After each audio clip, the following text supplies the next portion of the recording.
थी, आंगनबाड़ी कार्यकर्ताओं और आंगनबाड़ी सहायिकाओं के लिए कल्याणकारी उपाय। श्री गोपाल शेट्टी जी अपना वक्तव्य पूरा करें।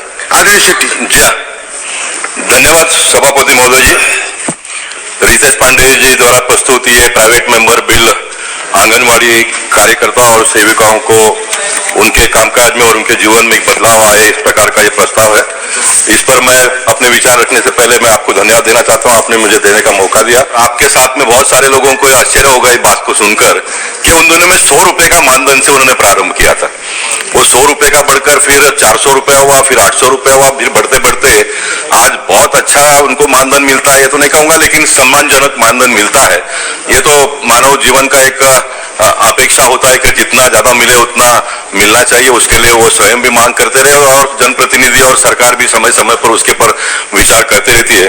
लेकिन मैं मानता हूं कि इन आंगनवाड़ी सेविकाओं ने एक हेल्थ के सेक्टर में बहुत बड़ा क्रांतिकारी बदलाव किया है, बहुत बड़ा क्रांतिकारी बदलाव किया है। मैं ये कहूंगा कि सरकार के माध्यम से अगर कोई स्कीम को लोगों तक पहुंचाना है तो करोड़ों रुपए का एडवर्टाइजिंग करना पड़ता है, लेकिन ये आंगनवाड़ी के सेविकाएं जो है वो महानगर पालिका के हो या तो सरकार के सभी योजनाओं को सामान्य परिवार के बहनों तक पहुंचाने का काम करते हैं। और खास करके अगर सरकार के साथ में डायरेक्ट जोड़ने के अनेक योजनाओं के साथ साथ में अगर एक योजना की हम बात करेंगे तो ये योजना का हम निश्चित बात कह सकते हैं कि आंगनवाड़ी सेविकाएं जो है सरकार की सारी योजनाओं को लेकर ले जाकर प्रत्येक घर की महिलाओं के दिलो दिमाग तक उतारने का वो प्रयास करते। मैम अध्यक्ष, आप हम सब जनप्रतिनिधि लोग हैं, हम कोरोना काल को भूल नहीं पाएंगे। कोरोना काल में जब काम करने के लिए कोई भी आगे नहीं आता था और झुग्गी झोपड़पट्टी बस्तियों में जहां पर बहुत ही दयनीय स्थिति में लोग अपना जीवन जीते हैं, जहां पर हेल्थ सेंटर नहीं होता है और दवा खाने तक लोगों को जाने में बहुत दिक्कत होती है पैसे नहीं होने की वजह से, ऐसे समय पर इन आंगनवाड़ी सेविकाओं ने बहुत बड़ा काम किया, बहुत बड़ा काम किया। लोग है जो सरकार की योजनाओं का लाभ लेना चाहते हैं उनको डायरेक्ट सरकार के साथ में जोड़ने का काम अगर किसी ने किया तो इन आंगनवाड़ी बहनों ने किया ऐसा।